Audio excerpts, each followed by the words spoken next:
Hello mga ga, ito na po yung request ninyo na 2 cups lang na harina ng ating Spanish bread na lulutuin daw po natin sa kaldero. Alam ko naman na marami na itong may alam pero yung iba ay hindi pa ito alam kaya ito po yung ating video ngayon, umpisahan na po natin. Mga ga, para mapadali po yung ating video ay pagsamasamahin nyo lang po yung mga ingredients po natin na nasa ating video screen at pagkatapos ay lagyan po natin ito ng tubig and then tunawin muna natin yung ating mga dry ingredients bago po natin unti-unting basain yung ating harina. At isunod na po natin ditong ilagay yung ating margarine. Pwede tayo ditong gumamit mga ga ng butter compound or pure butter. At pwede din tayong gumamit dito ng shortening at kung hindi kayo maglagay dito ng evaporated milk ay tubig na lang po.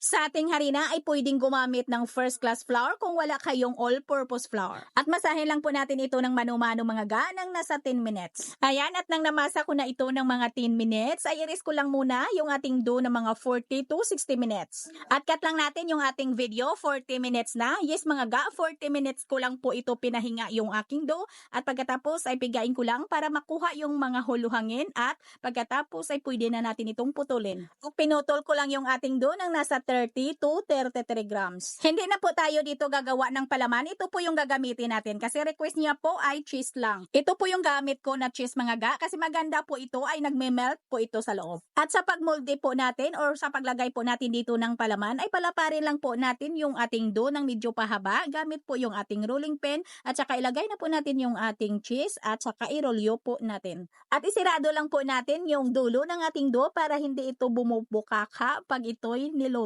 At saka ipalubog po natin dito sa ating bread powder. Ito po yung mga toasted po natin na dinurog po natin ng pino at saka sinala. At dahil sa kaldero po natin ito lulutuin, ay gumamit lang po ako dito mga ga ng molder ng pizza pie at saka nilagyan ko po ito ng parchment paper. At palsahin lang po natin ito ng 2 hanggang 3 oras mga ga bago po natin ito lutuin. At gagamit lang po ako dito ng kasirola at lagyan ko lang ng pangpatong at pagkatapos ay ilagay na po natin dito yung ating dough. Yes mga ga, 2 oras ko lang po ito pinaalsa, hindi ko masyadong pinaalsa yung ating dough. At lagyan ko lang po ito ng uling sa ibabaw. Dahil kasirola yung gamit ko at manipis, kaya yung apoy ng aking kalan dito ay napaka-kunti lang po talaga. Yung parang lang po tayong nag-in-in dito ng sinaing or yung tawag namin dito, nag-alangay lang po ng tinigang.